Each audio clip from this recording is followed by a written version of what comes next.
Your first memory of fatherhood. They put the iodine or whatever, all of that, cut her open, right? And pulled my baby out, right? Now they holding her up and baby out. Now I'm like this. Now that was crazy enough. And then I just remember backing up into the corner. You straight up Homer Simpson. Yeah, right? Yeah, I just faded back. I'm wearing that t-shirt literally right now. Yeah, that's hilarious. One time for the show that I did, Saints and Sinners, when my daughter was playing, my actual daughter, they wrote a scene where she gets kidnapped and she's tied up. And I told them I couldn't do that. I couldn't do that scene. She was probably only a couple of months old. I'm in the living room. And my daughter's mother comes running in the living room, like about to cry. She's freaking out. She's like, look, I need you to come in. I need you to come see the baby. I need you to come see the baby. I'm like, what's wrong? She's like, she's staring, but she's not moving.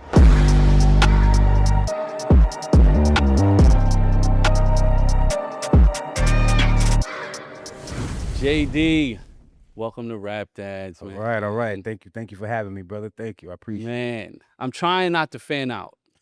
In real life, I have to ask, how many times do you get called out of your name in the sense of like a character throughout the day? How many times would you say? It's quite often. It's quite often. But, you know, like, I'm pretty sure people still call Al Pacino Scarface. So Of course. I don't look at it as, you know, disrespect or bad. Right. Actually, I appreciate it a lot.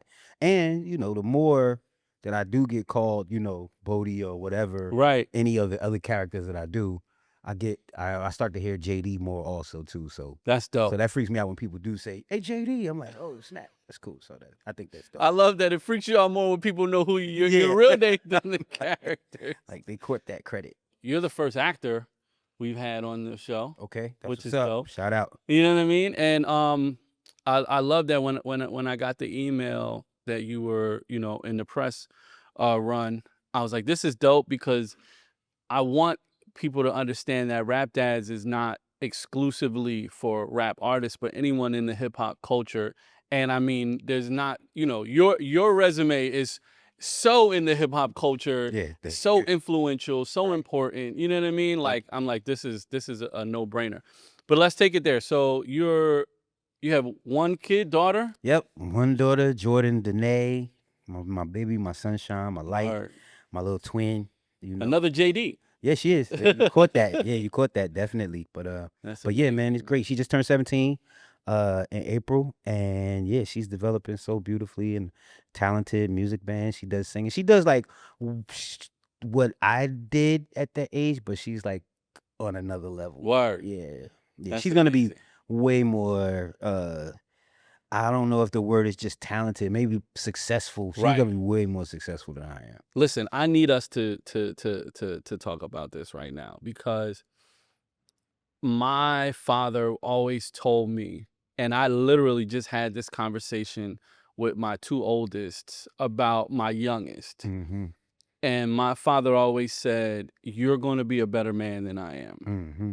And I told, you know, my kids, if Mikhail, my youngest, is not the best of us, then we've all failed. Right. So like, you know, where for some reason people are in competition with their kids, like, is ridiculous. Like, you said it. She's going to, you don't even know why, but I know why she's going to be better than you. Right. Because she got you. Yeah. I mean, well, like, that's one thing we always talk about when we talk about even other denominations of people, like the base, where you start from, your foundation.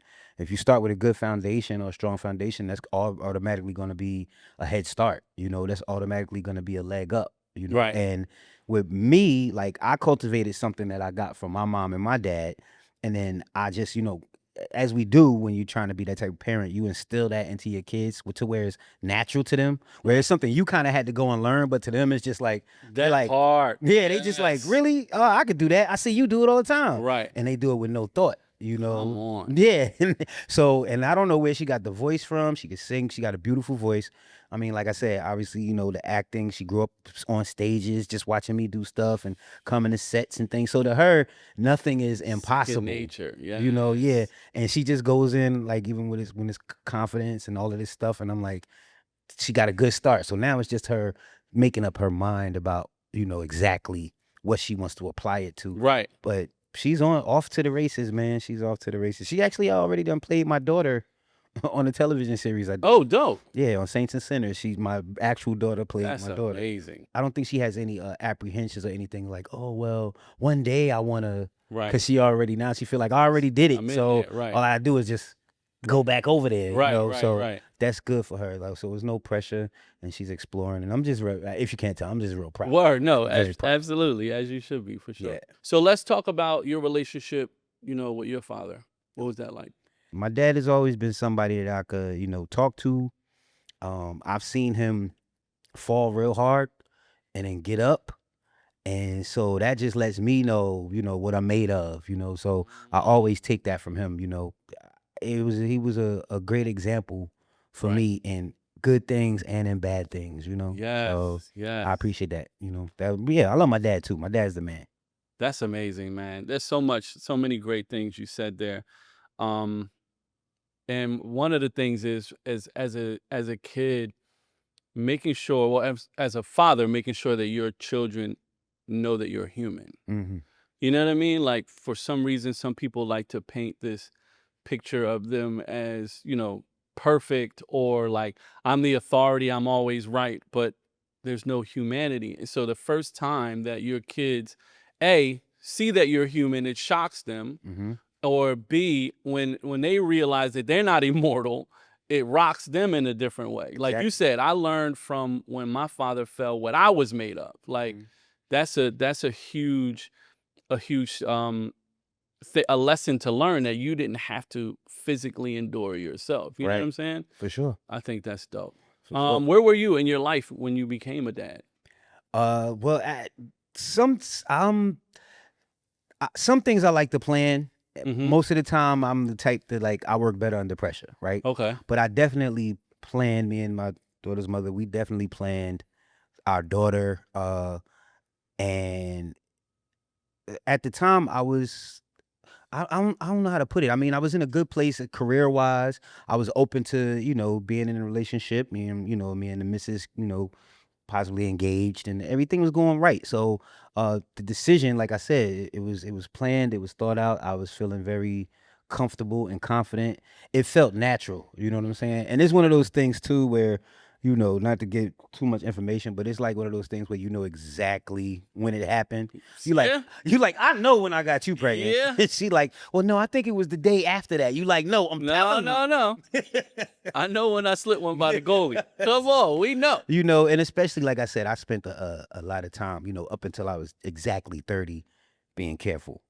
Smart. So that was, the plan. And like I said, I allotted that time to say, okay, well, if I'm that age, then I have this amount of time to grow up still alongside her, Yeah. show her things. So I'm not too old in her memory, Right, and right, I'm right, not right. too young in her memory, Right.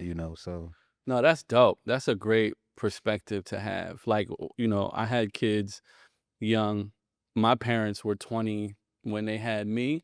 So, like, I kind of, you know, grew up with them in Mhm. a sense. I totally understand, like, what you say when you, like, we grow up alongside of each other. And I think it is important for us to have that flexibility and allow them to have an impact on us. Like, I was having a conversation with this doctor.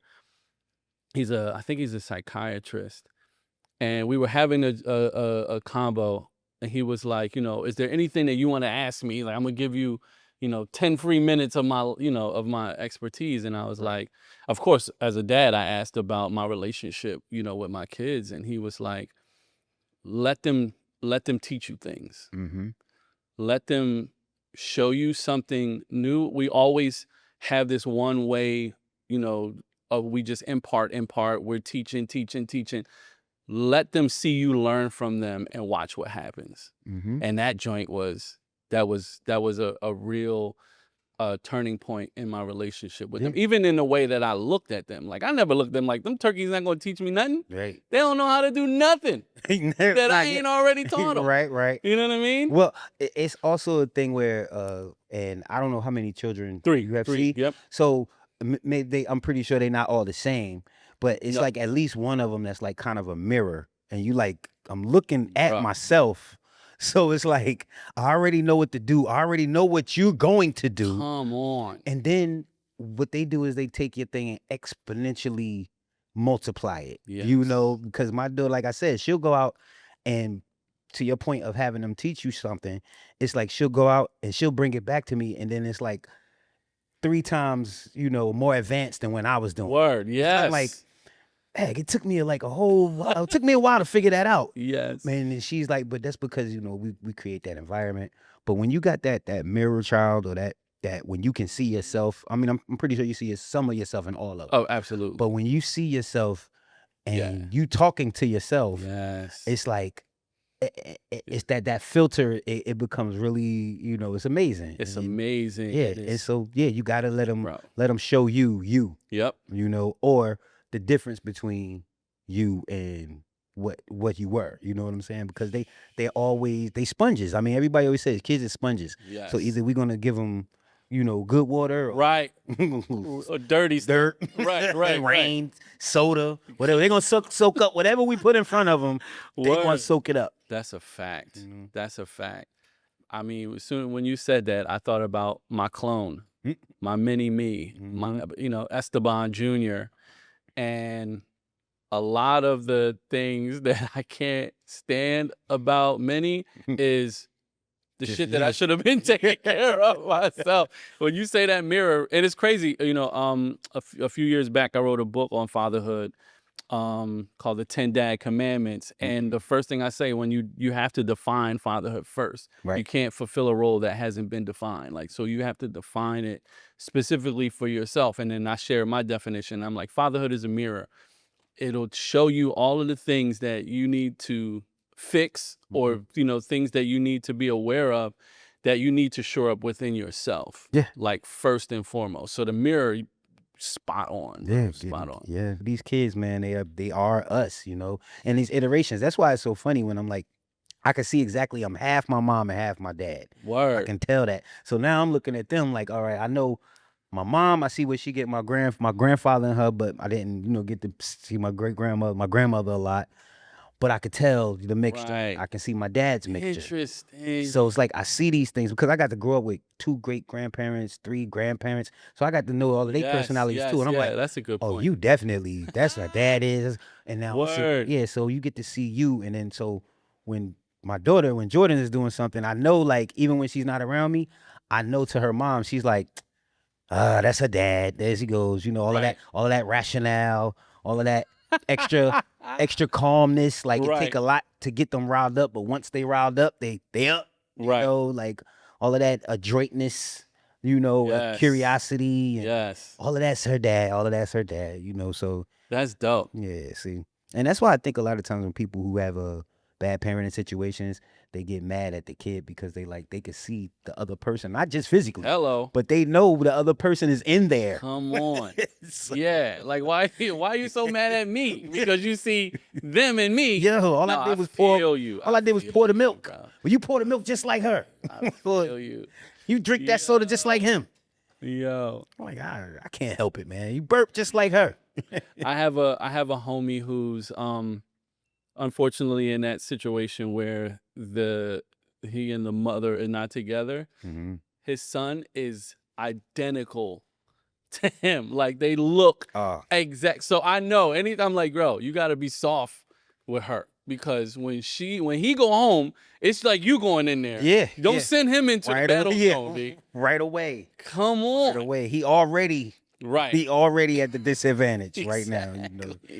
Don't let him be a junior. Yo. And now she got to call your name too. Yeah. Come on. No, you never lie, bro. That's hilarious. So what would you say the biggest lesson fatherhood taught you is?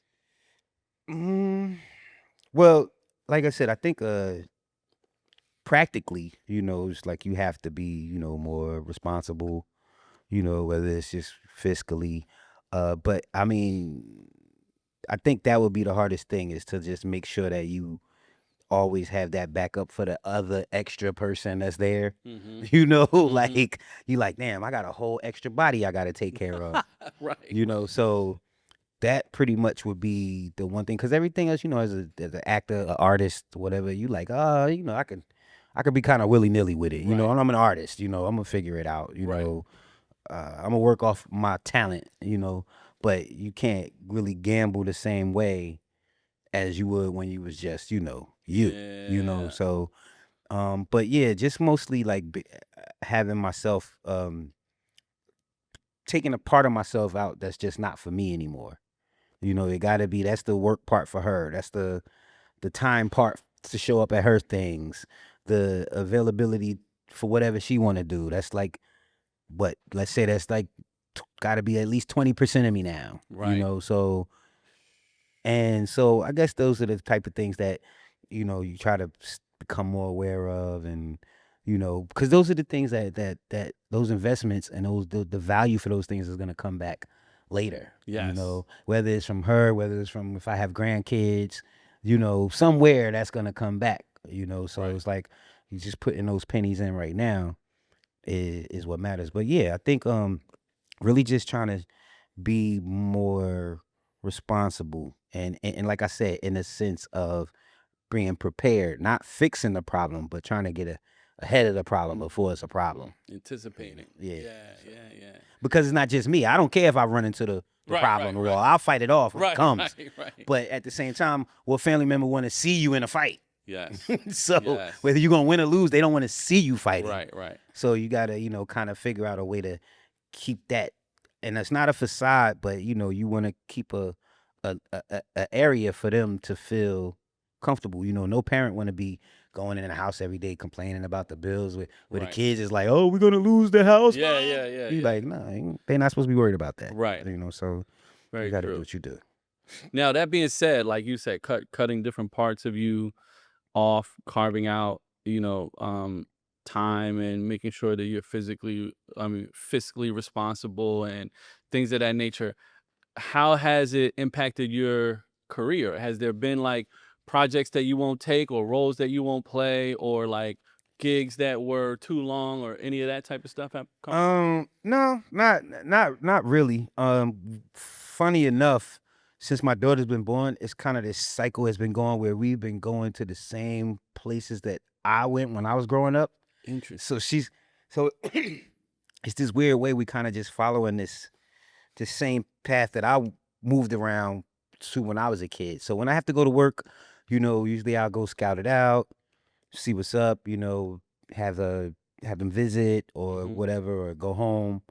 Um, Usually the jobs that come to me are, I mean, like I said, I've been pretty consistent. Yeah. So it's not anything to where it's like, no, I'll be going too long, or it's something that I don't think that my daughter would be very proud Right. of. Right. Right. Right. Right. Those things don't really come up. And like I said, I'm a big exposure dad.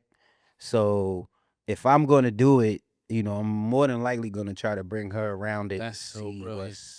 how it works and what's Right. going on, and Yes. all of that. So but no, this is not anything that I has made me more uncomfortable. One time for the show that I did, Saints and Sinners, they when my daughter was playing, my actual daughter, they wrote a scene where she gets kidnapped and Uh-huh. she's tied up. And I told him I couldn't do that. I couldn't do that scene. No. That's one time I said I couldn't do it. Now maybe if it was some actress that I Right. Right. didn't Right. know, I might have been able to do it. Yo. But I couldn't. That was a little bit too close to the Yes. emotion for me to where like now I have to black out because they kidnapped my daughter. Ooh. Then and I'm like I don't. And then on top of that, it wasn't even. And that wasn't even the worst part. Me feeling that it was the me having to watch the scene where they wanted to tie her up. She was Yes. Yeah. crying The and abduction and and all of this stuff, and I was like, "Nah, I can't watch that. I yeah. can't do it." And I said, so they had to rewrite it. They wrote it that I got kidnapped and I escaped and all of this other Okay. craziness. But so stuff like that, yeah. But like I said, Right. that I kind of did that to myself. Word. But I wasn't planning on that. But yeah, so it's rare, but I mean, obviously there's some things, and then also, like if she comes into the industry, it's a big deal for me to protect her, and meaning that I want her to do things that she's comfortable with. Yes. I want her, to not be distressed, and it should always be a up Right. trajectory, an Yes. up moment.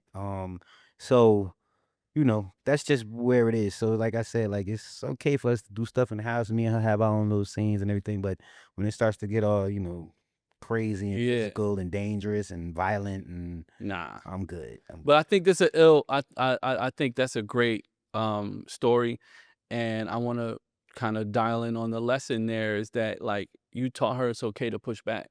mm, I feel like a lot of, especially new artists, like, they don't wanna mess up the opportunity, they don't wanna rub people the wrong way, they feel like they kind of gotta be a go along to get along, and you straight up like, "No, I'm not doing that." yeah. Write Well, it over, and they did. I think that's the theater thing in me. I'm a theater kid first.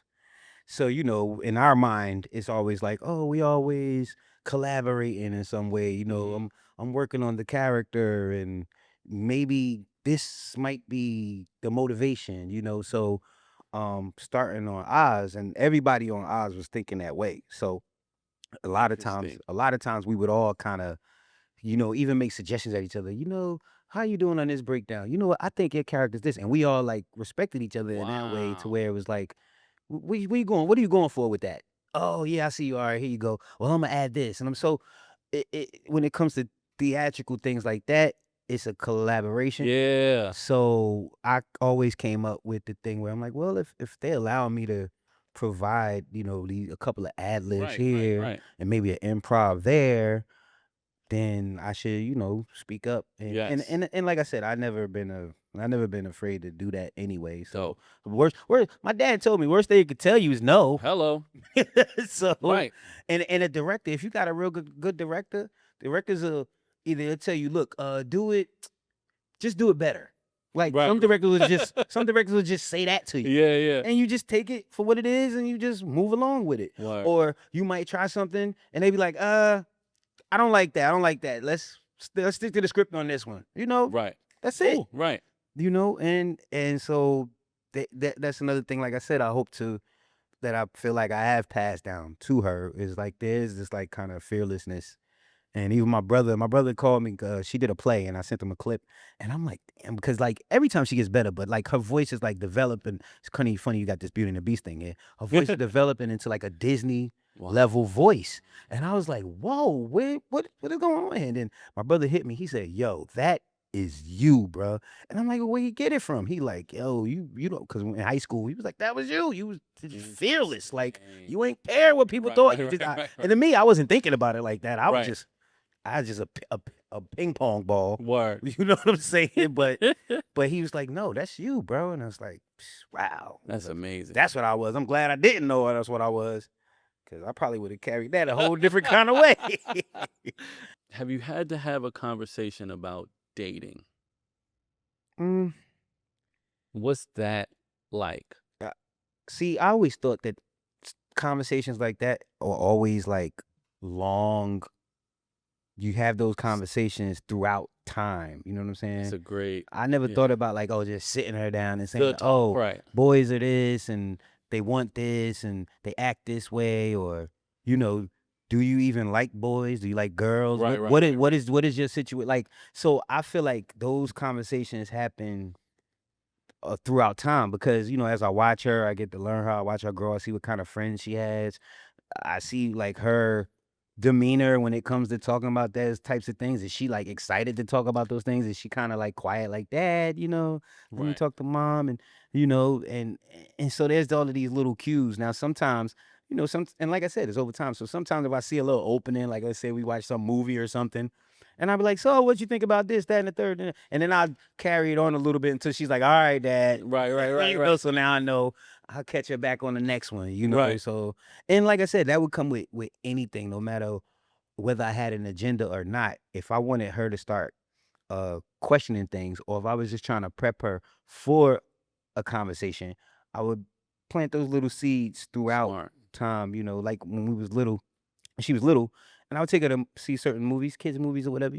But then it would be like all these, like, kind of butt jokes and dirty jokes. You're right, right. And so instead of me just being like, ah, why do they always got to do this? I'd be like, did you hear that? Did you catch that? That was another butt joke. Do you notice that they making a lot of butt jokes in these Right. movies?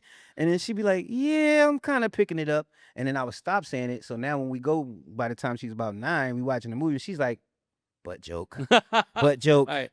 Now Yes. I don't want to see that because it's a little bit too much. So now she picking up on other things, and it's not like me saying like, "Oh, well, don't be all political or Right. racial." And like I said, I do that with everything, whether it's something you know, whether it has to deal with the police or like her mom, her other side of her family is Colombian, so Okay. it might have something to do with like Yeah. politics, immigration, whatever, or like the way kids come up now, they want to stand up for everything. So Yes. like sometimes it's hard for her to have a conversation with me because it's parts of me that's old school. I'm like, nah, I don't agree with that. It don't mean I don't like people. I just don't agree with that. Right. And she's shocked, like, I thought you was just the nicest, most Yes. open-minded, loving guy in the world. It don't mean I don't love people. I just don't like that. Like, Yes. hey, to where it's like, but like you said, you have to show them that you are human too. You are Word. flawed. It's just certain things that you just not with, and it is You what it have is. to. Yeah. Yeah. The debates, the long, deep, in-depth, sometimes potentially heated conversations about where you stand, I feel like are great. Even if you agree to disagree at the end of the day, you stand your ground. They stand theirs and they have the freedom and the right to do that. You're not trying to bring them over to your side. They're not Right. trying to bring you over to theirs. Like, I think that's important, family discourse in a healthy way. I feel like it's definitely important. Um, I learned from personal experience. Um, and I had to find out when I started dating that chicks out here are not like the women that are in my family or the women that my father and my mother had me around. Mm-hmm. And I remember distinctly when my sons got to the age where they were starting to date, I had to have that conversation. Right. I Right. was like, your mother, your aunts, the women that you've been around in your life are a rare breed. Not every chick in the world is them. So I don't want to send you out in the world thinking that, everybody out there, is like that. And I feel like you are selective with who has access to your daughter. Like you just said, you talking to your brother, sending him clips and stuff like that.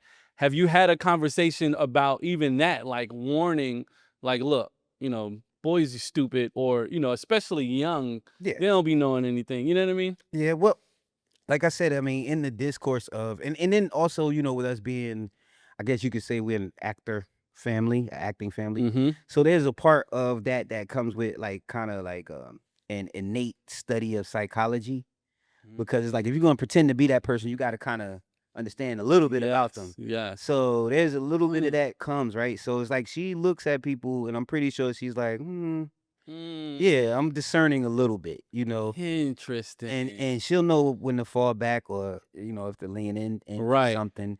And one of the like That's dope. from the time when she was kindergarten, when I used to drop her off at school, up until probably she went to high school, I would tell her the same thing every day. Make good decisions. Don't follow anybody. And if you do something, you come up with the plan. So those are the three things I used to say to her every morning. Word.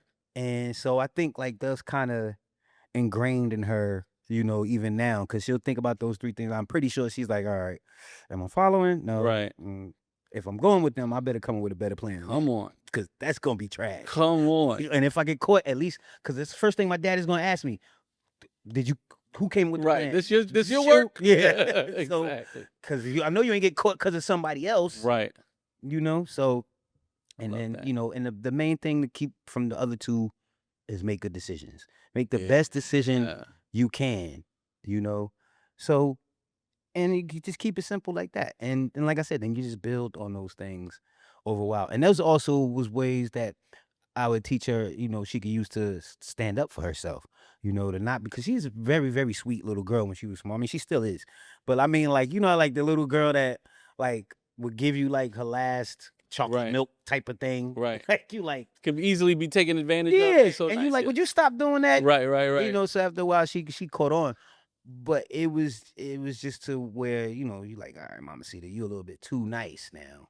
You need some edge, Right, right. you know. So, we had to, work on that. She definitely got it down now. Word. Yeah. That's what's up. Yeah, man. But that's what it is, man. You just gotta start that, like you said, start that foundation and get them in the right mindset at first, and then you go on to the it's in steps. And like I said, I don't have a boy, so Right. I kind of do feel like if I did have a boy, I would be more direct, Mm, you know. right. So, Right. Yep. but I don't. So it's like, with her, it's like I Yeah. kind of feel like I have to kind of, you know, finesse it, Yes. ease in, a little bit, Finesse is and make sure definitely that the I'm not tactic.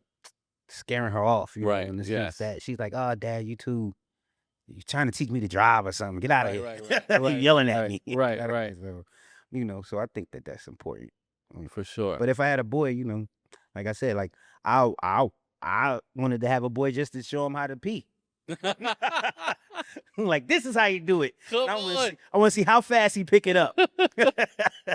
Bro, I got my sons are 21, 18, and 16, Mm. 15. Mm. And I don't even think they turn the lights on, bro.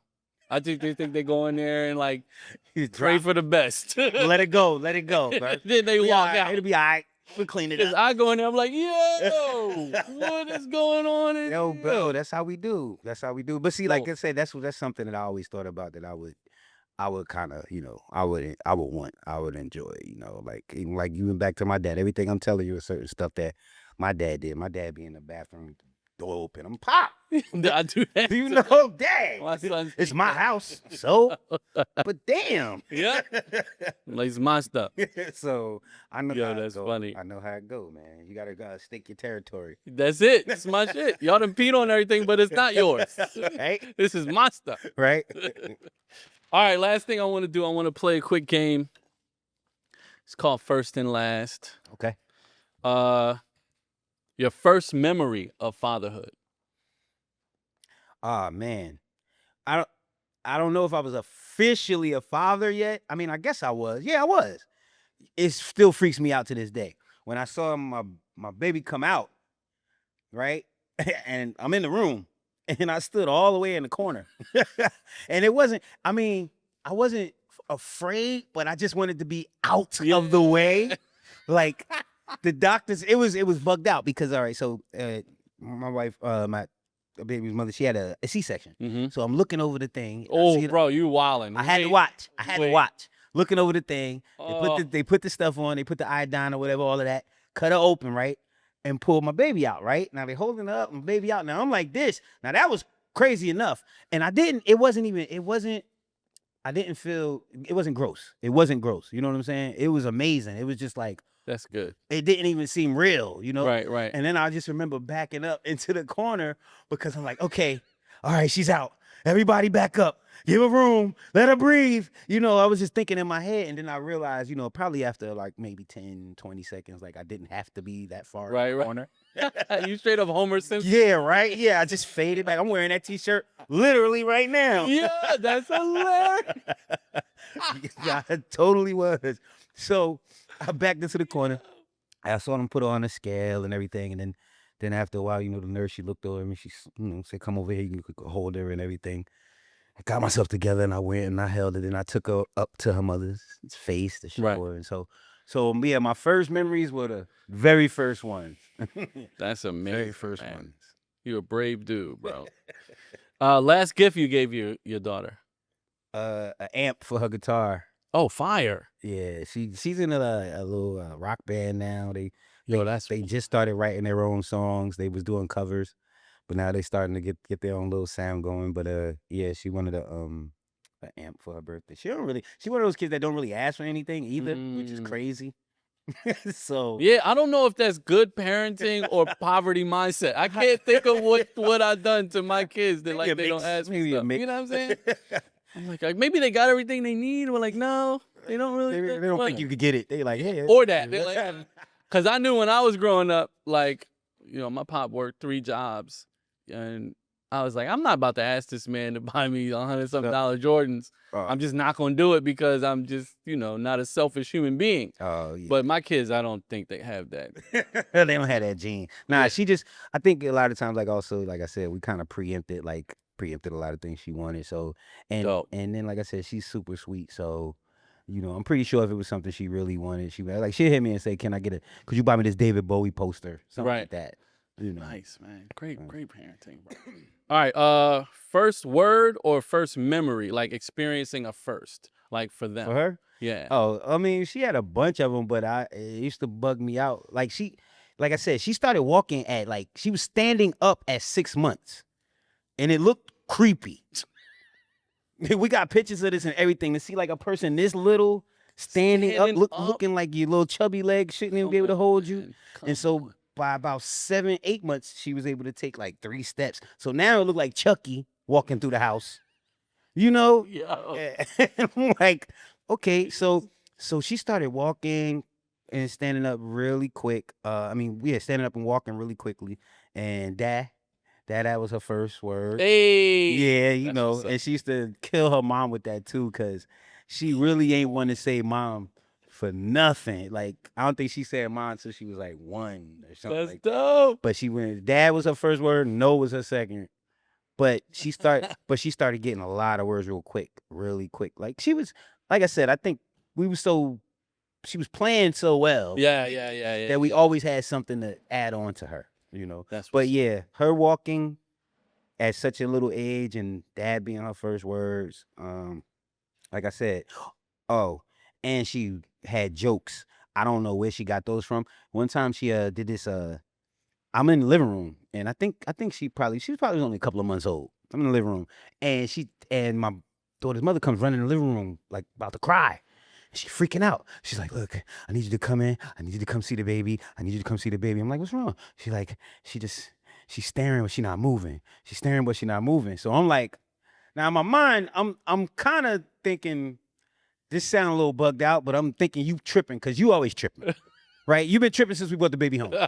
So I go in the room now, and I'm like, "Did you touch her?" And she's like, "No, I ain't touch her." I'm like, why you ain't good? Because I know why. So anyway, we go in there, right? And I go in there and I look, and she's staring. Then she sees me and she starts smiling and laughing. And I'm like, man, was she just messing with you? Right. Like, and she's freaking out. She's shaking her hands. I'm like, don't worry. It's gonna be all right. So like a couple of days later, I'm in the house with the baby by myself. Now she's staring off again, right? So now I'm looking at her. I'm like, Jordan, stop playing with me. Now I'm thinking like laughing at how I was laughing at her, but now I'm scared. Now I'm like, you shook. but look, I'm scared to touch the baby. I'm like, because if you don't move, I don't know what I'm gonna do. So then I say, hey, and then she blink. I said, then she started laughing, right? And so I'm like, oh, you doing this on purpose? See, so these kids, man, they something else, brother. They are something else. But yeah, man. So Yo, that's hilarious. Craziness. Yo, I love that. Crazy. All right, last one. Last time you had to apologize to your daughter and why? I know it would have had to be something that I missed, like a show or something. Fortunately, I can't really remember the last time I missed a show. Dope. Or maybe I went to one late or something. But I don't know. It's been a while. I mean, not in the sense that I haven't done anything wrong. It's Right. I mean, I guess every time when I would like to see her, like I wish that we lived in the same state now. Okay. But I think that's about it. I mean, I go visit all the time, so I don't know. I'll be in my heart. I guess I apologize for that. right. But I guess the last time I missed probably or I was late to one of her shows was probably the last time I had to just say, "Oh, Woodgie, I'm sorry." Word. Yeah.